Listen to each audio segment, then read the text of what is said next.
भारत कहने को तो धर्मनिरपेक्ष देश है, लेकिन है नहीं।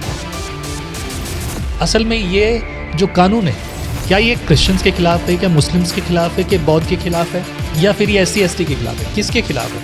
अब ये कानून बना के ऐसा पाबंद कर दिया कि मैं आपको दवाई भी दे रहा हूँ ना, इसका मतलब मैं अपने बौद्ध धर्म के लिए आपको मोटिवेट कर रहा हूँ। इनके कंप्लेंट पे मुझे उठा के अंदर डालेंगे जी। उसके बाद जयपुर का ले लो, सीकर का ले लो, ये कई मुद्दे ऐसे हुए, FIR हुई। भाई लोग अपने घर में क्या प्रेयर नहीं कर सकते? क्या अपनी पूजा आराधना नहीं कर सकते हैं क्या?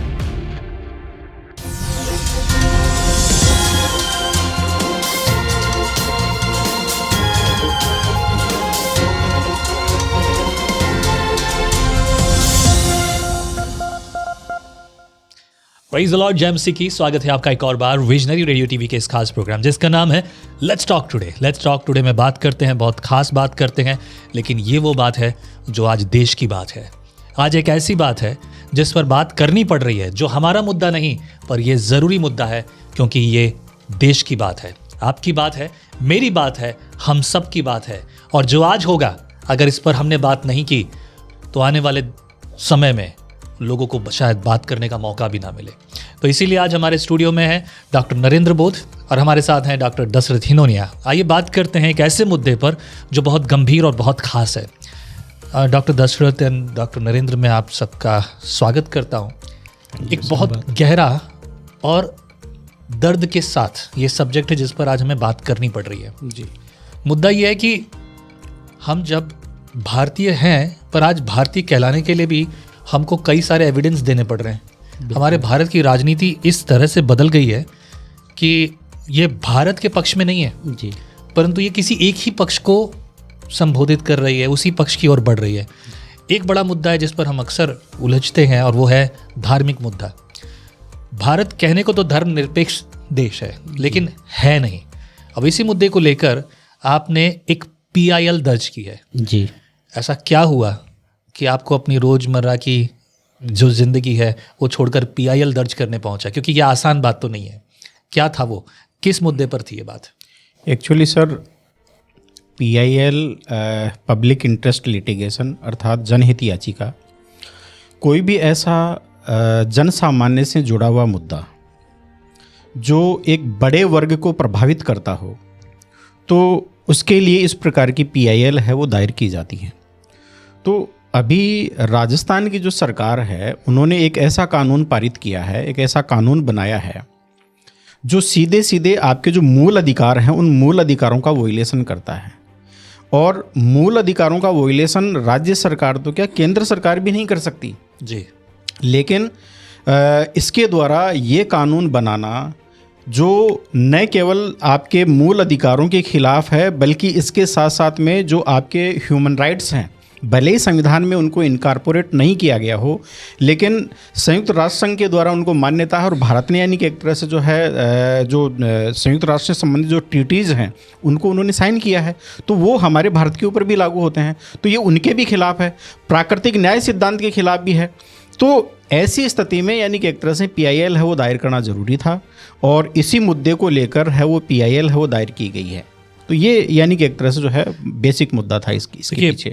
धर्म परिवर्तन का जो नया बिल आया है जी, इसी बेस पर हमने PIL दर्ज की है जी बिल्कुल। लेकिन PIL को मैं देखता हूँ, जब अब आपने कहा कि जो दूसरे देशों के साथ भी संधि है, जो कि पूरी तरह से जो हमारा अधिकार है, आर्टिकल 25, मुझे लगता नहीं कि हमारी सरकारें किसी भी रीति से आर्टिकल 25 की जो है उसको पालना करती हूँ, उसके बारे में सोचती हूँ। उन्हें तो कभी इस बात के लिए कोई मतलब था ही नहीं, और आज भी मतलब नज़र नहीं आता। तो अब जब ये सब कुछ हो रहा है तो PIL से कुछ फ़र्क पड़ने वाला है? देखिए, सुप्रीम कोर्ट में PIL दायर करने का मतलब यह है कि इससे संबंधित पहले इश्यूज हैं वो आ चुके हैं। फिर ऐसा नहीं है कि राजस्थान सरकार ने पहले इस प्रकार के प्रयास न किए हों। 2006 में वसुंधरा सरकार जो है वो इस प्रकार का कानून पारित कर चुकी थी, ठीक है। फिर उसके बाद में जो है इन्होंने 2008 में इस प्रकार का कानून पारित किया है, और इस प्रकार का कानून पारित करने के बाद में जब राज्यपाल के पास में स्वीकृति के लिए भेजा तो राज्यपाल ने जो है उनके ऊपर हस्ताक्षर नहीं किए। फिर सेंटर में जो है राष्ट्रपति की स्वीकृति के लिए भेजा तो राष्ट्रपति ने भी उनको वापस लौटा दिया। और फिर ऐसा ही जो मुद्दा है, तीसरी बार भी जो है वसुंधरा सरकार ने, जो उस समय बीजेपी की यानी कि एक तरह से मुख्यमंत्री थी, तो 2018 में भी उन्होंने प्रयास किया है। 2018 में जो है वो बिल तो लेकर आए, लेकिन बिल उस समय पारित नहीं किया गया क्योंकि चुनाव आ गए। तो चुनावी दौर में उनको ये लगा कि अगर इस प्रकार का इश्यू उठाया जाएगा तो इसके ऊपर नेगेटिव इंपैक्ट पड़ सकता है, तो प्रयास जरूर किया लेकिन उन्होंने उसको पारित नहीं किया। तो 3 बार यानी कि एक तरह से जो है राजस्थान की सरकार इससे पहले यानी कि एक तरह से जो है वो प्रयास कर चुकी है। और अब जो है भजनलाल सरकार जो है उसने यानी कि एक तरह से कानून बना दिया है। जबकि सबसे बड़ी बात ये थी कि इस प्रकार के कानून को राष्ट्रपति की स्वीकृति के लिए भेजा जाना चाहिए था और राष्ट्रपति जो है उसके ऊपर शायद हो सकता है कि अनुमति देते या नहीं देते। यदि राष्ट्रपति अनुमति देते तब भी यानी कि एक तरह से जो है ये रिव्यू में जाने वाला था। और इसी उद्देश्य से यानी कि एक तरह से जो है ये जनहित याचिका है वो दायर की गई है, PIL है वो लगाई गई है कि सुप्रीम कोर्ट देखे कि भारतीय संविधान के अंतर्गत जो भारतीय नागरिकों को भाग 3 में उल्लिखित जो मूल अधिकार हैं, जिनको मौलिक अधिकार भी कहा जाता है, उनका वोलेशन कोई भी सरकार नहीं कर सकती। ये स्टेट और एक तरह से नागरिकों के बीच में एक पैक्ट है, एक ये यानी कि एक तरह से समझौता है उनके बीच में कि सरकार यानी कि एक तरह से उनको अबाध शक्तियाँ प्राप्त है और उनका सरकारों का जो चेहरा है वो निरंकुश होता है, तानाशाही का होता है। तो ये अपने आप में भारतीय नागरिकों को प्राप्त उन मूल अधिकारों का यानी कि एक तरह से हिस्सा है जो कोई भी जो गवर्नमेंट है ना उनका वोलेशन नहीं कर सकती। और यहाँ की जो राजस्थान सरकार है, बीजेपी की जो सरकार है, उन्होंने डायरेक्ट यानी कि एक तरह से इनका वोलेशन किया है। इसलिए सुप्रीम कोर्ट में जाना या कोर्ट में जाना है वो जरूरी था और कानूनी दृष्टिकोण से यानी कि एक तरह से इस मुद्दे को उठाना और सुप्रीम कोर्ट के संज्ञान में लाना जरूरी था। इसलिए ये PIL है वो लाई गई थी। जो बात बहुत अच्छी लग रही है मुझे आपकी, लेकिन मैं यहाँ देखना चाहता हूँ कि आपने बताया कि वसुंधरा के टाइम पर जब ये हुआ, मुझे याद है वो सारी समय जो घटनाएं घटी थी, वसुंधरा के टाइम पर भी ये हुआ। पर सवाल ये है कि जब ये हुआ तब आपने अभी कहा कि इलेक्शन आ रहे थे इसलिए उन्होंने इसके बारे में सोचा कि इस पर ज़्यादा बात ना करें क्योंकि हमें इलेक्शन में नुकसान हो सकता है। तो अब अगर ये कहते हैं कि ये देश हित की बात है तो फिर ये इलेक्शन के टाइम क्यों रोक दिया गया?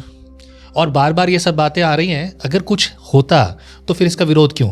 आम जनता को इस बात से कोई लेना देना नहीं है, आम जनता को इस बात से कोई मतलब नहीं है, लेकिन कुछ ऐसे रसगुल्ले ज़रूर हैं जो इस बात को लेकर बहुत ज़्यादा उछलते हैं और इस बारे में बहुत ज़्यादा बातें करने की कोशिश करते हैं, हल्ला मचाना, सिर्फ दिखावा कि ये हो रहा है। और ज़्यादातर अभी राजस्थान में जितने भी मसले उठे हैं, जितने भी मामले उठे हैं, इनमें साफ साफ देखा गया है कोई सच्चाई पाई नहीं गई, सारे केस झूठे, जितने ज़्यादातर केसों में यही हुआ है। कुछ केस थोड़े बहुत चल रहे हैं जिनका कोई बड़ा आधार नहीं है।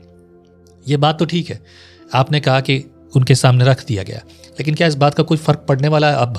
क्योंकि आपकी PIL के बाद सुप्रीम कोर्ट ने 4 सप्ताह का मौका दिया है कि 4 सप्ताह में आप अपना जो है इसका जवाब दीजिए। क्या लगता है कि क्या होने वाला है इसके बाद? देखिए, ये मैटर हालांकि अब राज्य सरकार के पाले में है। सुप्रीम कोर्ट का जो है वो एक तरह से काम था कि राज्य सरकार से पूछे कि भाई आपने किस बेस के ऊपर ये कानून बनाया है, तो वो बेस तो यानी कि एक तरह से पूछा जाएगा। अच्छा, फिर दूसरी बात यह है कि तथ्य भी यानी कि एक तरह से उनसे पूछे जाएंगे। भाई आंकड़े पेश कीजिए, आप ये कह रहे हैं कि धर्मांतरण इस प्रकार से हुआ है, तो धर्मांतरण यानी कि एक तरह से गलत तरीके से हुआ या अवैध तरीके से हुआ है तो उसके डेटा दीजिए। तो इस प्रकार के डेटा हैं किसी भी यानी कि एक तरह से सरकार के पास में नहीं। और दूसरी बात, महत्वपूर्ण बात यह है कि भारतीय संविधान प्रत्येक भारतीय नागरिक को यह अधिकार देता है कि वो अपने विवेक से किसी भी धर्म का पालन कर सकता है, किसी धर्म को छोड़ सकता है, किसी धर्म को मानना या ना मानना है वो उसके विवेक के ऊपर निर्भर करता है। ये सरकार कौन होती है निर्णय करने वाली कि आपको कौन सा धर्म मानना है और कौन सा धर्म नहीं मानना है? सही बात है। तो ऐसी स्थिति में यानी कि एक तरह से जो है ये तो खुला यानी कि एक तरह से एक इंटरफेयर हो गया व्यक्ति के व्यक्तिगत जीवन में। तो उस दृष्टि से भी यानी कि एक तरह से जो है ये गलत है। फिर आपकी स्वतंत्रता कहाँ रह गई? अनुच्छेद 14 जो है आपको स्वतंत्रता का अधिकार, समानता का अधिकार देता है, जिसमें धार्मिक समानता भी आ जाती है। इसी प्रकार से इसके साथ साथ में आपको अन्य प्रकार की जैसे अभिव्यक्ति की जो स्वतंत्रता है अनुच्छेद 19 है और 19A है, उसमें यानी कि एक तरह से प्रोविजन करता है। अनुच्छेद 21 आपका यानी कि एक तरह से जीवन की स्वतंत्रता का प्रोविजन करता है। लेकिन इस कानून में आपने यानी कि एक तरह से जो सजा का जो प्रावधान किया है, एक मृत्युदंड को छोड़कर बाकी सब कुछ यानी कि एक तरह से इसमें कर दिया। यानी जो जघन्य यानी कि एक तरह से अपराध होते हैं, उनमें जो हीनियस क्राइम के लिए में जो है वो सजा का प्रावधान नहीं, उससे ज़्यादा आपने सजा का प्रावधान इसमें कर दिया है। तो कहीं ना कहीं पर यानी कि एक तरह से कहीं ऐसा तो नहीं है कि वो जो लोग हैं वो पुरानी उस सामाजिक व्यवस्था में जिसके कारण उनका जो है वो शोषण हुआ है, अब धीरे धीरे जब वो शिक्षित हो रहे हैं, जागरूक हो रहे हैं, तो उनको ये लगता है कि यार इस प्रकार की व्यवस्था में रहने से हमें क्या फ़ायदा है। ठीक बात तो है। अच्छा, ये मतलब आंकड़े भी ये बताते हैं कि जिन जिन लोगों ने यानी कि एक तरह से उस व्यवस्था को छोड़कर नई व्यवस्था को ग्रहण किया, चाहे वो कोई भी हो, तो उनके सामाजिक जीवन में, उनके व्यक्तिगत जीवन में जो है एक व्यापक परिवर्तन है वो भी हुआ है। बिल्कुल। तो ऐसी स्थिति में यानी कि एक तरह से जो ये बीजेपी की जो सरकार है, जो कि एक दकियानूसी सरकार है, उस जातिवादी जो एजेंडा है उसको लेकर चल रही है, तो कहीं ना कहीं पर उसको जबरदस्ती थोपना चाहती है या थोपे रखना चाहती है, ताकि वो जो समाज है या वो जो कम्युनिटी है, विशेष रूप से जो निचला जो वर्ग है, SC ST वर्ग है, वो ऊपर ना उठ सके। तो इसके पीछे ये भी इनकी एक मंशा हो सकती है। बात बहुत गहरी है।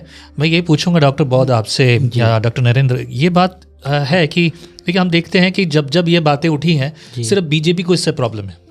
बीजेपी अपना एजेंडा जो है इसमें पारित करने की कोशिश करती रहती है। असल में धर्म परिवर्तन कानून पारित करना अलग बात है, लेकिन वो अपना एजेंडा पारित करती रहती है। सवाल अब ये है मेरा आपसे कि हम जिसके बारे में बात कर रहे हैं, बहुत से लोगों को तो इस बात से कोई मतलब नहीं, उनको पता ही नहीं हो क्या रहा है, क्यों हो रहा है, किस लिए हो रहा है।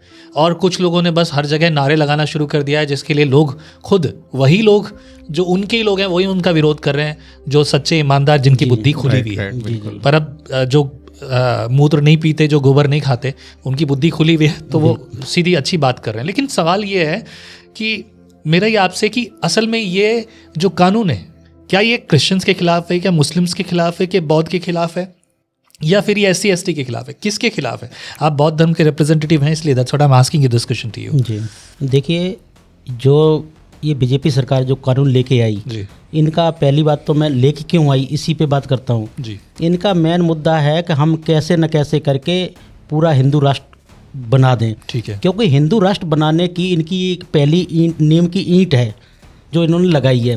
क्योंकि इन्होंने बोला कि आप इसमें अगर कोई SC ST से बौद्ध बनेगा या ईसाई बनेगा, ना कि मुस्लिम नहीं बनेगा, सिर्फ ईसाई बनेगा और बौद्ध बनेगा, तो उस पर ये कानून लागू होगा।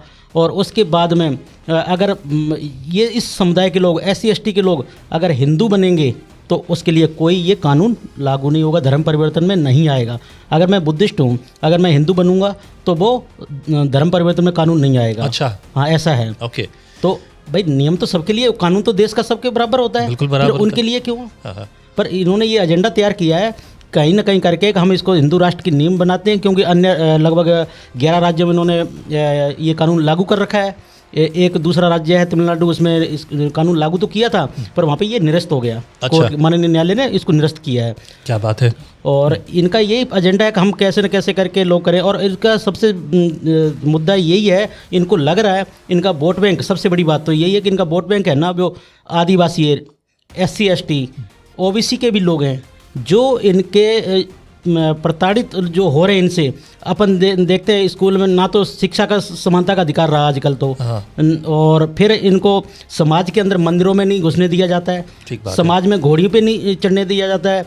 समाज में अभी भी मध्य प्रदेश में अपन कई वीडियो देखते हैं को उसके किसी के राजपूत या कुछ ऐसे जो समाज में उनके नाम नहीं लेना चाहूँगा, उनके घर के आगे से भी आज भी चप्पल हाथ में लेके वीडियो हम देखते हैं सोशल मीडिया, आज भी जारी हो रहे हैं।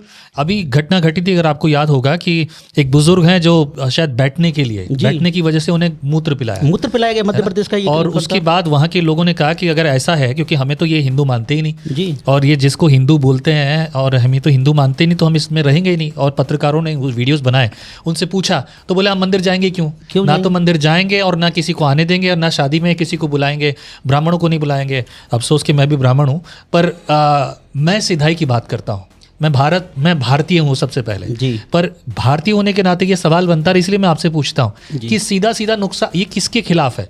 मतलब क्या जो मैंने पूछा ये मुस्लिम्स के खिलाफ है, क्रिश्चियंस के खिलाफ है, SC ST के खिलाफ है या बौद्ध के खिलाफ है, किसके खिलाफ है? ये पूरा अल्पसंख्यक समुदाय, माइनॉरिटी के समुदाय के ऊपर है, हमला है। साथ साथ में SC ST OBC के भी और साथ में आदिवासी के लिए भी है, क्योंकि समस्या यही है कि जो आदिवासी लोग हैं और SC ST के समुदाय के लोग हैं, इनको जितना प्रताड़ित करती है ये मनुवादी सरकार, बीजेपी सरकार, क्योंकि जहाँ जहाँ सरकार बीजेपी की वहाँ पे आदिवासियों पे SC ST के ऊपर अत्याचार हुए हैं, जम के हुए हैं। लोगों के जो अत्याचार की वजह से लोग फिर कहाँ जाएंगे, परेशान होंगे तो कहाँ जाएंगे? तो कहीं तो अपना जीवन यापन करने के लिए जहाँ खुशी मिलेगी इंसान को वहीं तो जाएगा ना। जी। मुझे चर्च में खुशी मिलेगी, मैं चर्च में जाऊंगा। मैं बुद्ध विहार में खुशी मिलेगी, मैं बुद्ध विहार में जाऊंगा। अब मंदिर में तो मुझे घुसने नहीं दिया जा रहा है, तो मैं मंदिर क्यों जाऊंगा? इवन उत्तर प्रदेश के मुख्यमंत्री तक जो रहे हैं अखिलेश जी, उनको मंदिर घुसने के बाद में उसको गंगा जल और दूध से धोया गया। तो बताइए ये देश है कहाँ? और ये बीजेपी की सरकार कर रही है। जहाँ जहाँ बीजेपी की सरकार है वहाँ ये अल्पसंख्यकों पे, OBC पे, क्योंकि OBC अखिलेश हैं। अच्छा, इसलिए कह रहा हूँ। ओके। क्योंकि प्रदेश का मुख्यमंत्री भी मंदिर में घुसने से मंदिर अपवित्र हो जाता है, तो फिर हम लोग तो हैं क्या? तो हम कहाँ जाएंगे? हमें तो नहीं, बिल्कुल ये बात सही है नरेंद्र जी, ये बात सत्य है कि वाकई में यानी कि एक तरह से ये SC ST के खिलाफ भी है, ये जो है बुद्धिस्ट के खिलाफ भी है, ये क्रिश्चियंस के खिलाफ भी है, OBC के खिलाफ भी है। यानी ये जो कानून बनाया गया है सर, ये सभी के खिलाफ एक्चुअल में उत्तर प्रदेश। और ये एक तरह से जो जातिवादी जो व्यवस्था है ना, उस व्यवस्था को बनाए रखने का एक षड्यंत्र लगता है। इसके साथ साथ में मुझे ये भी लगता है कि जो मनुवादी जो सामाजिक व्यवस्था है, जिसमें ब्राह्मण, क्षत्रिय, वैश्य और शूद्र का जो कॉन्सेप्ट है, देखिए ब्राह्मण, क्षत्रिय, वैश्य, पुरानी उस व्यवस्था में सब प्रकार के अधिकार उनको प्राप्त थे, बिल्कुल थे। लेकिन शूद्र का मतलब हो गया गुलाम, यानी सेवा करने वाला, चाकरी करने वाला, उनको किसी प्रकार के कोई राइट नहीं थे। आज का जो OBC है वो एक तरह से वो शूद्र है, और बाकी SC ST है वो अति शूद्र है। यानी वो इस जो वर्ण व्यवस्था थी, जो मनुवादी जो व्यवस्था थी, उसमें ये वर्ण बाह्य थे, यानी ये उस व्यवस्था का हिस्सा नहीं थे। आज कई बार लोग है ये कह दिया जाता है, ये कह देते हैं कि भाई SC ST के जो लोग हैं वो शूद्र हैं। एक्चुअल में उस व्यवस्था के अनुसार शूद्र का मतलब आज का जो OBC है, और ये वर्ण बाह्य लोग थे। लेकिन जो सवाल है कि ये वाकई में किनके खिलाफ है, ये सभी के खिलाफ है। केवल ये और केवल जो है ये जो बीजेपी का और RSS का एक एजेंडा है कि हिंदू राष्ट्र बनाना है, और किस प्रकार से यानी कि एक तरह से इनके ऊपर, सबके ऊपर एक कंट्रोल करना है, सबको धार्मिक दृष्टि से यानी कि एक तरह से जो है उनकी प्रभुता है वो थोपना है। वो उसका मुझे जो है ये मेरे नज़रिए से यानी कि एक तरह से ये मैं बात है वो मैं ये सवाल करूँगा आपसे कि क्या ये इस वजह से बाकी सब लोगों का नुकसान नहीं है? क्या ये हिंदू समाज के लोग जो ज़रूरतमंद थे, जो मुसीबत में थे, जिनको क्रिश्चियन स्कूल पढ़ा रहे थे, क्रिश्चियन कॉलेज पढ़ा रहे हैं, और जिनको समानता का अधिकार आ रहा है, जो किसी लेवल पे आ रहे हैं, क्या उनके लिए भी नुकसानदायक नहीं है? बिल्कुल नहीं, बिल्कुल है। देखिए सर, आपने जो बताया है कि क्रिश्चियंस यानी कि एक तरह से यहाँ पर आए थे, मतलब मेरा मतलब क्रिश्चियन से नहीं है, मैं ये कहूँगा कि अंग्रेज़ यहाँ पर भारत में आए थे। ठीक है। और जब विदेशी यहाँ पर भारत में आए थे तो एक उस समय यानी कि एक तरह से उनका जो दृष्टिकोण था वो औपनिवेशिक दृष्टिकोण था, और उन्होंने जो यानी कि एक तरह से यहाँ की भारतीय जो फूट है उसका फूट का लाभ उठाया, और लाभ उठाकर यानी कि एक तरह से जो है उन्होंने यानी कि एक तरह से अपना शासन है वो यहाँ पर इस्टेब्लिश किया। एक बात ये। अच्छा, अब सवाल ये भी आता है, अब जब आपने सवाल पूछ लिया तो थोड़ा सा इसकी गहराई में जाना पड़ेगा, फिर मैं आगे उसके ऊपर आऊंगा। बात ये है कि उस समय तो यानी कि एक तरह से पूरी की पूरी जो व्यवस्था है वो आज के सो कॉल्ड यानी कि एक तरह से ये जो त्रिवर्णिक है, ब्राह्मण, क्षत्रिय और वैश्य, इन्हीं के हाथ में थी। भाई शिक्षा का अधिकार इनके पास में था, शिक्षा के ऊपर ये थे, धार्मिक व्यवस्था है वो इनके कंट्रोल में थी, शासन व्यवस्था इनके कंट्रोल में थी, और इतिहास में पढ़ाया जाता है कि भाई ये इतने वीर थे, ये थे। तो यहाँ पर यानी कि एक तरह से अगर पूरी हिस्ट्री को उठाकर देखते हैं प्राचीन काल से जी, तो जैसे शक आए, यहाँ पर कुषाण आए, फिर मध्यकाल में अरब आए, फिर तुर्क आए, जो है फिर उसके बाद में जो है ये मुग़ल आए, है ना, और उसके बाद में फिर आधुनिक काल में आके और फिर जो है पहले फ्रांसीसी आते हैं, डच आते हैं, और उसके बाद में फिर ये अंग्रेज़ हैं वो आते हैं जी। तो जब ये इतने वीर थे तो ये परास्त है वो क्यों होते चले गए, पहला प्रश्न जी। दूसरा, फिर इसके साथ साथ में आने के बाद में जब इन्होंने यहाँ पर देखा कि भारतीय जो समाज है वो एक तरह से रूढ़ियों में बटा हुआ है, हालांकि उनके अपने स्वार्थ थे और औपनिवेशिक शक्तियों का जो मुख्य जो ध्येय होता है वो किसी भी देश में जाएंगे वो यानी कि एक तरह से उनके संसाधनों का उपयोग करेंगे। उन्होंने देश को लूटा भी है, इसलिए मैं यानी कि एक तरह से ये भी कहूँगा कि भाई उन्होंने आने के बाद में देश को लूटा है। लेकिन उसके बाद में यहाँ पर जब उन्होंने शासन इस्टेब्लिश किया तो उसके साथ में यानी कि एक तरह से जो मिशनरी संस्थाएँ आई है और उन्होंने यानी कि एक तरह से भारतीयों के लिए उनके कल्याण के लिए उन्होंने काम किया। मेकाले जैसा व्यक्ति है जिसको ये कहते हैं बार बार यानी ये कोट करते हैं कि मेकाले की शिक्षा व्यवस्था, मेकाले की शिक्षा व्यवस्था ने, अंग्रेजी शिक्षा व्यवस्था ने भारतीयों का दिमाग खोल दिया। उनमें एक नई सोच, एक जो है विवेक सम्मत सोच है उनमें पैदा हुई, तर्क संगत वैज्ञानिक सोच है वो पैदा हुई और उसी ज्ञान विज्ञान और मानवता के कॉन्सेप्ट के ऊपर यानी कि एक तरह से जो उन्होंने सिस्टम दिया था उस सिस्टम के आधार पर उन्होंने एक नई व्यवस्था यहाँ पर जो है वो स्टार्ट की जो इक्वेलिटी, लिबर्टी, फ्रेटर्निटी और जस्टिस के ऊपर आधारित थी, स्वतंत्रता, समानता, बंधुता और न्याय पर आधारित वो व्यवस्था। उस व्यवस्था के तहत यानी कि एक तरह से वो प्रत्येक भारतीय या वो व्यक्ति जो समाज की नीचे वाली अंतिम पंक्ति में था उसको भी समानता का अधिकार मिला, कानून के समक्ष यानी कि एक तरह से वो बराबर का अधिकार है वो उनको मिला। तो अंग्रेजों ने यहाँ पर आने के बाद में भले ही उन्होंने देश को लूटा है, हालांकि लूटना वो हमारी दृष्टि में आज भी हम गलत मानते, लेकिन उन्होंने यहाँ पर एक ऐसी यानी कि एक तरह से जो सामाजिक और राजनीतिक व्यवस्था की नींव रखी, उसी के ऊपर आज का यानी कि एक तरह से डेमोक्रेटिक सिस्टम और डेमोक्रेटिक जो एक तरह से जो है ये सेटअप है वो देश का बना। और इसी से यानी कि एक तरह से आधुनिक शिक्षा व्यवस्था है वो बनी। इस आधुनिक शिक्षा व्यवस्था की बदौलत है वो आज यानी कि एक तरह से हमारे रहन सहन, खान पान, आचार विचार, व्यवहार सब में यानी कि एक तरह से वो बातें झलकती है जिसको यानी कि एक तरह से दरकिनार करना चाहते हैं। तो ये जो अब व्यवस्था यहाँ पर यानी कि एक तरह से घर कर चुकी है तो वो व्यवस्था तो चेंज होने वाली नहीं है। फिर दूसरी बात, इसके साथ साथ में इंटरनेशनल लेवल पर एक अंतर्राष्ट्रीय स्तर पर आज पूरे वर्ल्ड में एक डेमोक्रेटिक सेटअप है वो स्टेब्लिश हो चुका है। जी। अगर कोई व्यक्ति ये चाहे कि मैं प्राचीन व्यवस्था में राजतंत्री व्यवस्था थी, राजाई है वो एक तरह से जो है वो शासक होता था, वही न्यायाधीश होता था, वही यानी कि एक तरह से सर्वे सर्वा होता था, वो जो कर दे वो सब सही है, वो आज के इस डेमोक्रेटिक कल्चर में बिल्कुल भी संभव नहीं है। तो ये डेमोक्रेसी की जब बात हम करते हैं, जो न्याय व्यवस्था की बात करते हैं, बाबा साहब जब आए भारत